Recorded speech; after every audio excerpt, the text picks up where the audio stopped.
අපි කන අඹ ඇයි මෙච්චර අමු? දැන් ඔයක මාර්ගපදයක් නේ. ඇයි නෝ? අපි කිව්වුණා. ඔහොම නේ මොකක්ද? අරුණමුවේ. අපි හරියට ආවනේ. නේද? හරි එහෙනම් තමයි කියමල මම කියලා පටන් ගත්තම මී කියලා ඉවර වෙන්නේ. එහෙනම් කියමල මම කියලා පටන් ගන්න මී කියලා ඉවර වෙන්නේ. වාක්‍යයක් කියන්න බලන්න. දැන් මම කියන්නෝනේ. ඔව් දැන් කියන්න බලන්න. මම කැමති නිලිය චංගුමි. කොහොමද ඔගේ ව්‍යාකරණ මේ ඔබද සිංහල භාෂාවේ ලියනකොට අර ක්‍රියාපද අර කනවා. ඒකවට ඉස්සෙල්ලා කිව්වේ නෑනේ මාමා. හරි එහෙම ඔය කනවා බොනවා ඒ වගේ වචන දාලා මම කියලා පටන් ගන්න හදන්න ඕන වාක්‍යයක්. මම කියලා මේ වලින් යවන්න. කනවා බොනවා යනවා එනවා ඒ වගේ. මම කන්න කැමති. හොඳම කෑම ආස්මි. දැන් ඔක තමයි සිංහල. ඔව්. හරි අපදේ ප්‍රියා මම කන්න කැමති. හරි මමත් කියනවා මීත් කියනවා. ඔව් හරිනේ. හොඳ බෑනගෙන. හරි කවන්න. එහෙනම් කියන්න බලන්න කෛරාටික කියන වචන දාලා හදපන් බලන්න වාක්‍යයක් වන්න දුන්න එක. කෛරාටි. ඔව්. අන්න පුළුවන්. මාගේ දාන්න ඕන හදන්නේ. හදයිද? කෛරාටි. ඔව්. හරි. මොන මං කියනවා? හරි කියන්න බලන්න. එනියා මස් ටික කයි රාටික බොයි. මම කිව්වේ කෛරාටික. මොකෝ කෛරාටික වචනේ.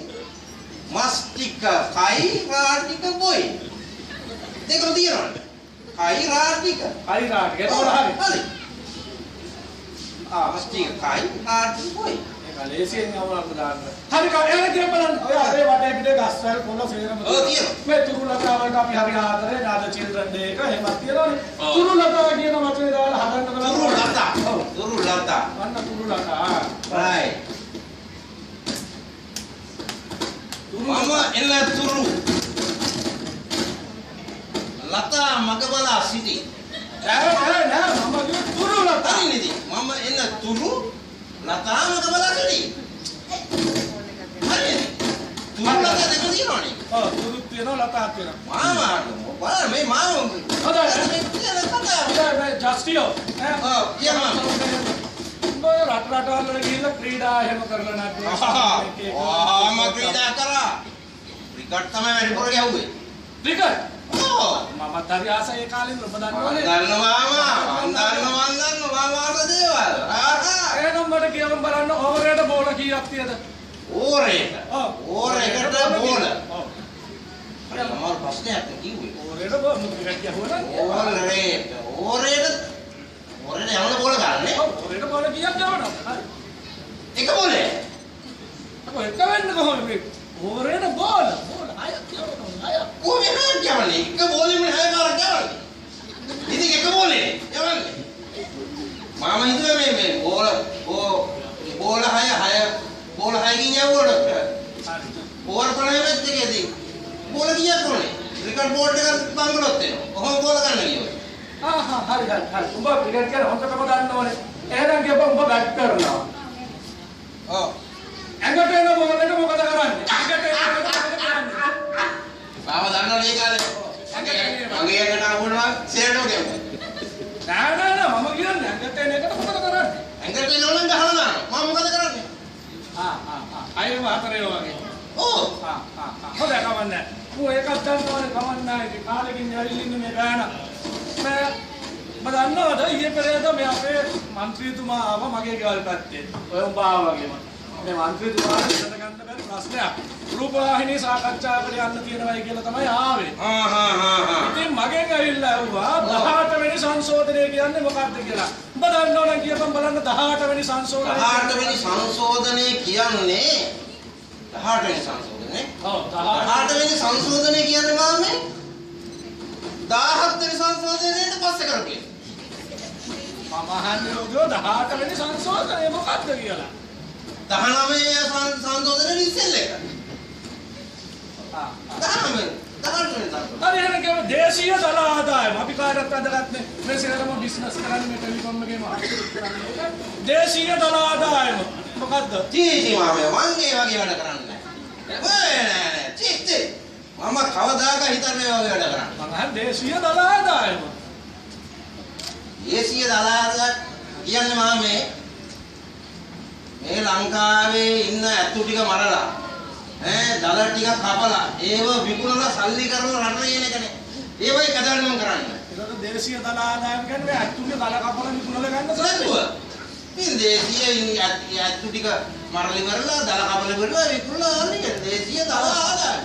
මට කමන්න මම මේ පිටරට ගිහිල්ලා නැත්නම් බඩක් පොඩ්ඩක් වැඩි වෙලා ඇවිල්ලා එහෙම තියලා මේ කැමති නැද්ද පොඩ්ඩක් මේ මටත් කිව්වා මෙතන මහත්තයා එහෙම පොඩ්ඩක් ඇවිල්ලා එක්සර්සයිස් කරලා බඩ අඩු කරගන්න. බඩ? ඔව් බඩ පොඩ්ඩක් අඩු වෙන්නේ නැහැ මම බොරු කතාවක් ඔව්. නෑ මට මේ මහත්තයා අපේ අර අතුරලිය වෙන මහත්තයා මට කිව්වා මෙයා විතර බඩ පොඩ්ඩක් අඩු වෙනවායි කියලා. නෑ මාමේ ඒක බොරු කතා මම ඔප්පු කරලා වෙන්නම. ඔප්පු කරලා මම මතකද එහා අපේ ගෙවල් වලට එහා පැත්තේ හිටිය අර සිරියාදී කිදුව. ඔව් අර්ජුන කෙල්ලයි. ඔව්ගේ කාලේ කොල්ලෙක් අතින් අල්ලන් අරහාට යනවා මෙහාට යනවා අරහාට යනවා මෙහාට යනවා අඬාට යනවා hina වෙවි යනවා. ඇවිද්දා කමසේර පැවිද්දා වැව්වට ඇවිද්දා. ඉතින් දැන් මොකද වෙලා තියෙන්නේ ඒ කෙල්ලට? ඒ කෙල්ලයි දැන් බඩ එනවනේ.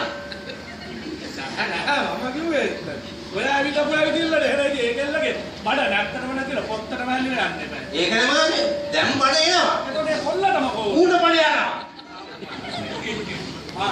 කමන්න ඕන්න. මම මේ ලංකාවට ඇවිල්ලා මේ වැඩි කාලයක් නෑනේ. මොනවද කරේ ආපු දවස්වල මම? ආපු දවස්වල මම ඉන්නේ ඉගෙන ගත්තා මම චිත්‍රපටි කලාව. පෙරනාට්‍ය කලාව. අම්මපා? ඕ.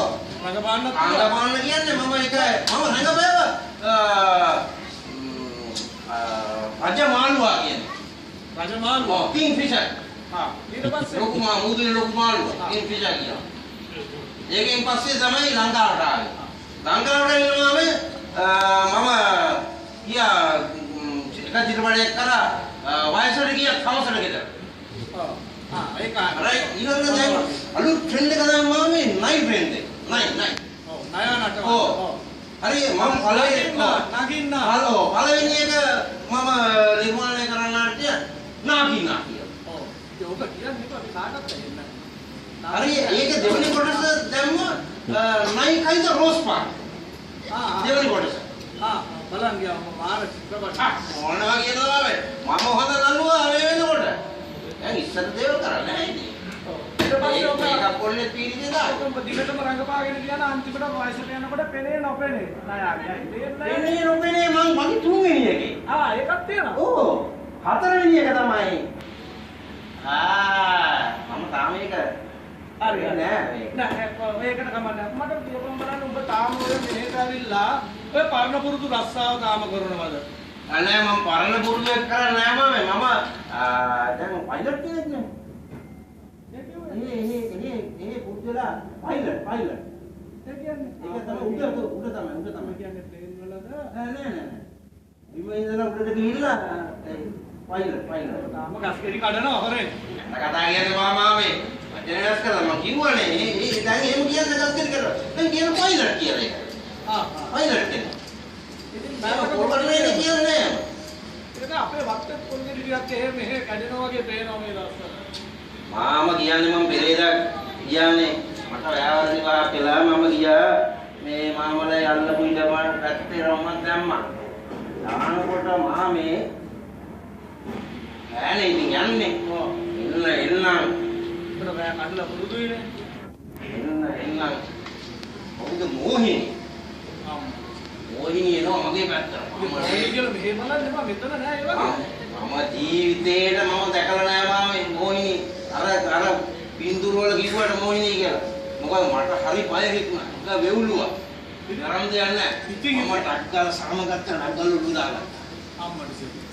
ඒක මොකද උනේ? ඊගලලාවක් මාමේ හිටියා. ශබ්ද නැහැ. මම ටක් ගාලා ආයෙ මාත් දානවා. මොහිනී පුරේ රන් එක. ඒ මොකද? මම පුදාගෙන දුවනවා. මාමලා ගේ පැත්තට ආවේ. ඒ මොකද? මොහිනී ලැජ්ජ හිතිලා. මොහිනී ලැජ්ජ හිතිලා. එහෙනම් උඹ තමයි මට පේන්නේ පහුගිය දවස්වල අපේ හාමිනේ කිව්වා මේ මොකෙත් එකෙක් ඇවිල්ලා ගෙවල් පැත්ත හොල්මන් කරනවායි කියලා. එහෙනම් තෝ තමයි මට පේන්නේ. දුන්න මාමේ.